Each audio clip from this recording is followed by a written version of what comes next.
بسم اللہ الرحمن الرحیم۔ السلام علیکم ناظرین، میں ہوں ہم شہری عارف حمید بھٹی۔ حکومت کی انتقامی کارروائیوں نے حکومت اور دوسری طرف عدلیہ میں بظاہر نظر آنے والی کشیدگی نے عوام میں بے چینی بے قراری پیدا کر دی۔ ایسے میں ملک میں لوگ ایک خوف کی فضا میں زندہ ہیں۔ ان حالات میں چند روز قبل سابق D G I S I فیض حمید صاحب کو تحویل میں لیا گیا تھا۔ گرفتاری نہیں، لفظ تحویل استعمال کیا گیا ہے، اور مزید 3 ریٹائرڈ فوجی افسران، جن میں 2 بریگیڈیئر صاحبان اور 1 کرنل صاحب ہیں، انہیں فوج نے تحویل میں لے لیا آئی ایس پی آر کے مطابق۔ دوسری طرف قمر جاوید باجوہ صاحب کے قریبی ذرائع کا کہنا ہے کہ انہوں نے کبھی ایکسٹینشن کی خواہش نہیں کی، نہ جانے لیکن خواجہ آصف کے بیانات کی وہ تردید بھی نہیں کرتے۔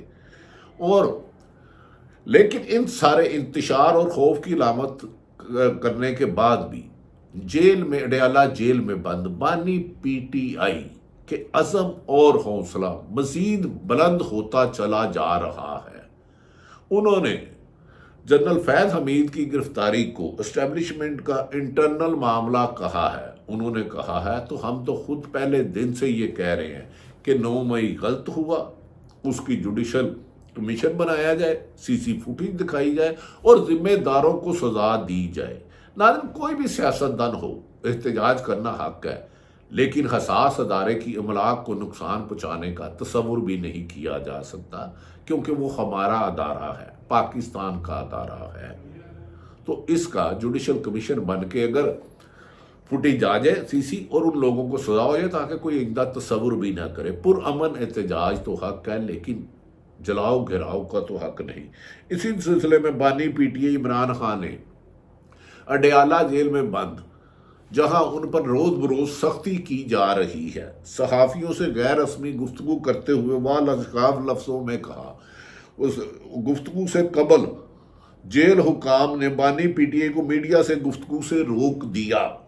ڈپٹی سپرنٹنڈنٹ جیل اور پی ٹی آئی کی آپس میں وہاں موجود صحافیوں کے مطابق تلخی بھی ہوئی، جس پر بانی پی ٹی آئی نے جیل حکام کو کہا، مجھے نہ روکو، یہ اوپن کورٹ ہے، اوپن عدالت ہے، اور مجھے میڈیا سے بات کرنے کا آئینی اور قانونی حق ہے۔ آپ مجھ سے میرے ماورائے آئین حق نہیں چھین سکتے۔ میں جانتا ہوں کہ آپ مجبور ہو، لیکن آئی جی جیل خانہ جات اپنے اختیارات سے تجاوز کر کے ایک جیل میں بند حوالاتی کے حقوق ہوتے ہیں۔ ایک تو ان کے ساتھ زیادتی کی جا رہی ہے، انہیں تنگ کیا جا رہا ہے، لیکن وہ پاکستان کی عوام کو شعور دینے کے لیے 1 سال سے زیادہ عرصہ ہو گیا جیل میں ہے، اور وہ آخری دم تک پاکستان میں حقیقی جمہوریت کی جنگ کے لیے جدوجہد جاری رکھیں گے۔ انہوں نے کہا، اچھا ہے فوج نے انٹرنل احتساب کر رہی ہے، اگر احتساب کو کر ہی رہی ہے تو پھر سب کا احتساب ہونا چاہیے کہ عدم اعتماد سائفر کیس سچ تھا، تو میرے خلاف عدم اعتماد کیسے آیا؟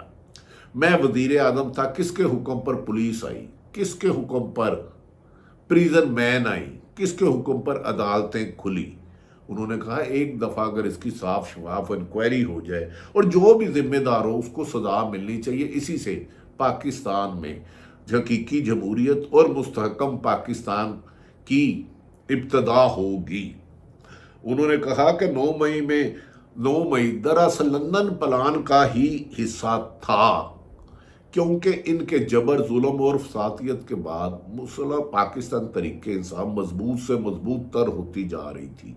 مسلم لیگ کے خود لوگ چھوڑ کر پی ٹی آئی کی طرف آ رہے تھے کہ انہیں یقین تھا کہ بانی پی ٹی آئی ایماندار اور ملک میں لوٹ مار کی سیاست کی بجائے ملک کو ترقی کے راستے پر لے جا رہا تھا۔ اسی لیے ہمارے دور میں گروتھ ریٹ 6.5 تھا، جو اب مائنس میں آ چکا ہے۔ انہوں نے کہا، لندن پلان کا 9 مئی حصہ تھا کہ ہماری مقبولیت کم کی جائے۔ انہوں نے کہا، جس نے میری گرفتاری کا حکم دیا تھا، میری عمران خان کی گرفتاری کا حکم دیا تھا، آرڈر، یہ وہی سازش میں ملوث ہے۔ میں تو جیل میں چلے گیا تھا، مجھے کیا پتا؟ تو اگر 9 مئی انہوں نے کہا کہ فیض حمید کی سازش تھی، تو پھر میری گرفتاری کا حکم کس نے دیا، جسے خود سپریم کورٹ نے اغوا کہا؟ غیر قانونی گرفتاری کہا، غیر قانونی گرفتاری عمران خان، انہوں نے کہا مجھے کیوں کیا گیا اور وہاں کی بھی فوٹیج کیوں غائب کی گئی. انہوں نے کہا چیف الیکشن کمشنر اور چیف جسٹس پاکستان اور چیف جسٹس اسلام آباد ہائی کورٹ عامر فاروق لندن پلان کے حصے تھے.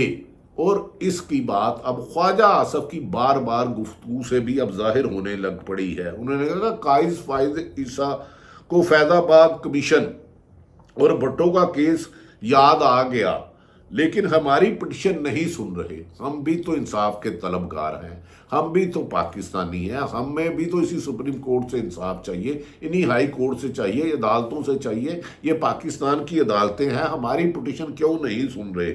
انہوں نے کہا ان کا مسئلہ یہ ہے کہ 8 فروری کو پی ٹی آئی الیکشن جیت گئی، لیکن انہوں نے عوام کا منڈیٹ قبول کرنے کی بجائے جعل سازی کا راستہ اپنایا اور فارم 45 کو 47 میں جعل سازی کی گئی، جس میں پتن رپورٹ میں نواز شریف کی شکست کے واضح ثبوت سامنے آ چکے ہیں.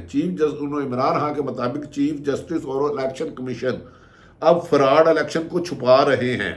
انہوں نے کہا پنڈی کے سابقہ کمشنر کا ایک ایک بیان حقائق کے مطابق ہے. ایک ایک بات انہوں نے ٹھیک کہی تھی، اس پر انکوائری کیوں نہیں کی جا رہی؟ انہیں غائب کس نے کیا؟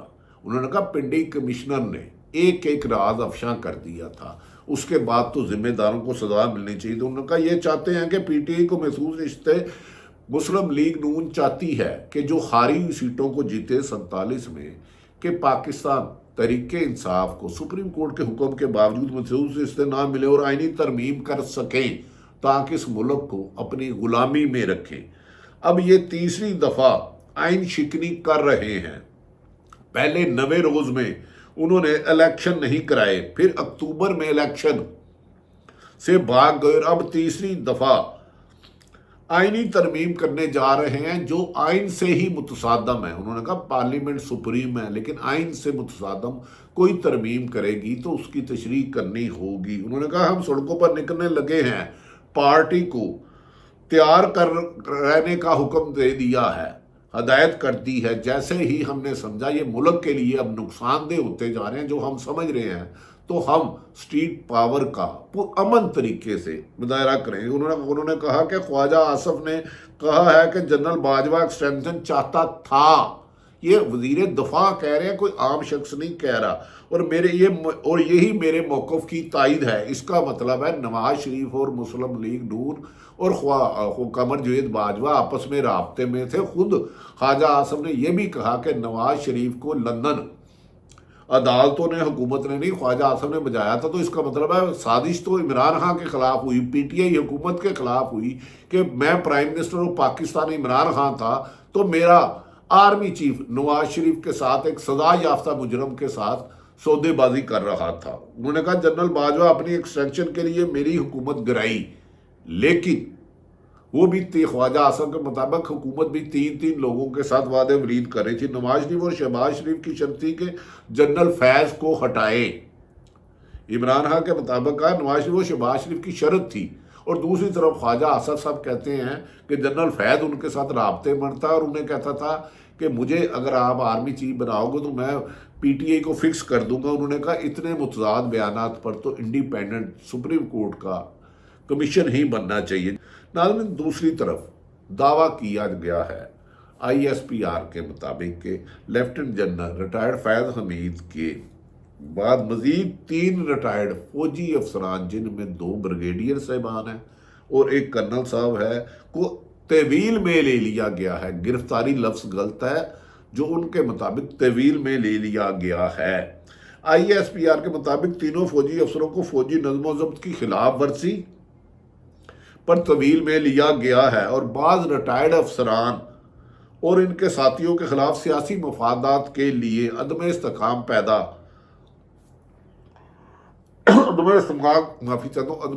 کو ہوا دینے کے اقدامات پر تفتیش کی جا رہی ہے.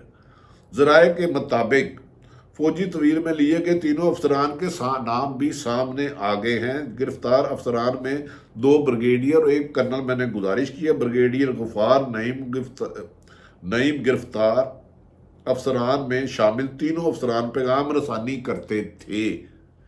تینوں افسران سیاسی جماعت اور لیفٹیننٹ جنرل فیض حمید کے درمیان رابطہ کاری میں شامل تھے، یہ دعویٰ کیا جا رہا ہے، تاہم اس کی حتمی بات آئی ایس پی آر کی ہوگی۔ دونوں بریگیڈیئر صاحبان کا تعلق بھی چکوال سے دعویٰ کیا جا رہا ہے، اور یہ جنرل فیض حمید کے قریبی منظور نظر ساتھی تھے، جو ریٹائرمنٹ کے بعد بھی سیاسی پیغام رسانی کرتے تھے۔ لیکن ناظرین نے سیدھا جواب دے دیا۔ ایک طرف تو وزیر دفاع نے کہہ دیا کہ ان کا نواز شریف جب مجرم تھے، جنرل فیض حمید اور باجوہ سے رابطہ تھا، وہ ایکسٹینشن چاہتے تھے، وہ آرمی چیف بننا چاہتے تھے، تو نواز شریف کس کیپیسٹی میں کر رہے تھے؟ وہ تو ملک میں ان کے پاس کوئی عہدہ ہی نہیں تھا۔ یہ ساری باتوں میں سوال سے سوال نکل رہے ہیں، لیکن حساس معاملے کی نوعیت دیکھتے ہوئے ہاں حکومت بکھلا چکی ہے۔ مریم نواز نے پولیس کو جس طرح استعمال کر رہی ہے، اس سے عوام میں خوف و ہراس پیدا ہے، لاقانونیت ہے، انسانی حقوقی پامالی ہے، جبکہ ہمیں امید ہے کہ آنے والے دنوں میں مزید تحقیقات کے بعد اصل ذمہ داروں کو، جو بھی ملک میں سیاسی عدم استحکام پیدا کرنا چاہ رہا ہے، ان کے خلاف کارروائی ہوگی، اور عدالتوں سے بڑے فیصلے حکومت کی جانے کا باعث بن سکتے ہیں۔ اور جو محسوس نشستوں کا تفصیلی فیصلہ لکھا جا رہا ہے، اس کے بعد ملک ایک نئے ٹرن کی طرف جائے گا، اور یو ٹرن لیا جائے گا، جس سے حکومت اپنے پاؤں سے اکھڑ کر لڑکھڑا کر گرتی ہوئی نظر آ رہی ہے۔ اللہ تعالیٰ پاکستان کا حامی و ناصر ہو۔ پاکستان زندہ باد۔